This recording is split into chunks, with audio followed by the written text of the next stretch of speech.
Hi అండి. ఈరోజు recipe వచ్చేసి ములక్కాడ పలావ్. ములక్కాడ సీజన్ స్టార్ట్ అయింది కదా, ఎప్పుడు ములక్కాడ గ్రేవీ, ములక్కాడ టమాటానే వండుకొని బోర్ కొడుతుందా? ఇంకొంచెం టేస్టీగా ములక్కాడ పలావ్ ట్రై చేయండి.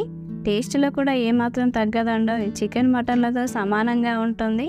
దీన్ని చేయడం కూడా చాలా సింపులే అండి. కొత్తగా వంట నేర్చుకునే వాళ్ళు కూడా చాలా ఈజీగా చేసుకోగలరు. దీనికోసం ముందుగా 3 మీడియం సైజ్ ములక్కాయలని ఇలా 2 ఇంచులా కట్ చేసుకొని చెక్కు తీసి క్లీన్ చేసి పక్కన పెట్టుకోండి. చెక్కు తీయలేదు అని అంటే ములక్కాయలు తినేటప్పుడు వగరు వస్తుంది.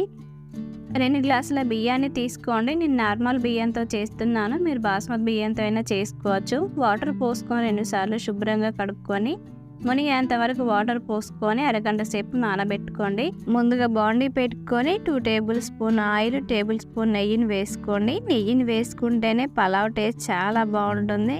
లేదంటే స్కిప్ చేసి 3 టేబుల్ స్పూన్ ఆయిలే వేసుకోండి. 1/2 టీ స్పూన్ సాజీరా, ఇంచు దాల్చిన చెక్క, 5 లవంగాలు, 3 ఇలాచీలు, 2 మరాఠీ మొగ్గలు, 2 స్టార్లు, 2 బిర్యానీ ఆకులు కూడా వేసుకొని మసాలాలు వాసన చామసేపు వేపుకోండి.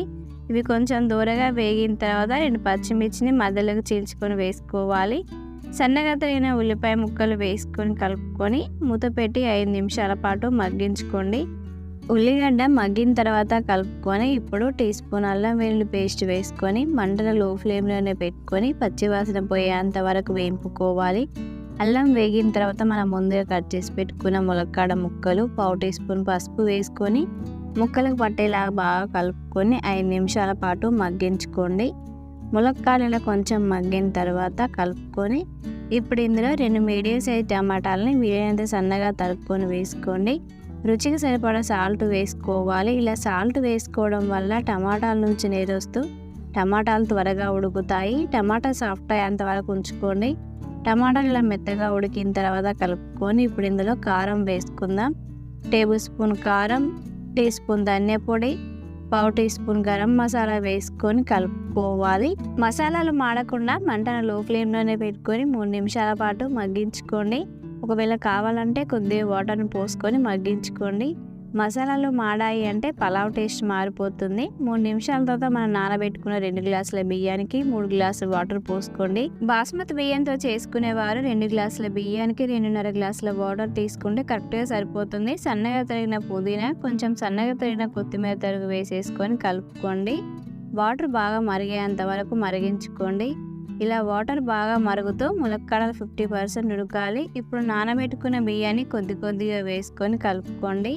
మంటను హై ఫ్లేమ్ మీదనే పెట్టుకొని 10 నిమిషాల పాటు ఉడికించుకోండి. ఇలా రైస్ని హై ఫ్లేమ్ మీదనే 10 నిమిషాల పాటు ఉడికించుకోవడం వల్ల అన్నం పొడి పొల్లాడుతూ ఉంటుంది.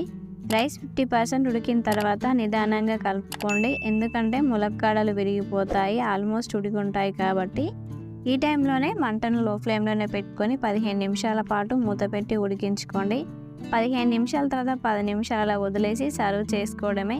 ఇంతే అండి, ఎంతో టేస్టీగా ఉండే గుమగుమలాడే ములక్కాడ పలావ్ రెడీ అయింది. మీరు కూడా ట్రై చేయండి. మరికొన్ని మంచి రెసిపీస్ మన ఛానల్లో వస్తూ ఉంటాయి. లైక్ చేయండి, కామెంట్ చేయండి. మరికొన్ని వీడియోస్ కోసం మన ఛానల్ని సబ్స్క్రైబ్ చేసుకోండి. Thank you for watching.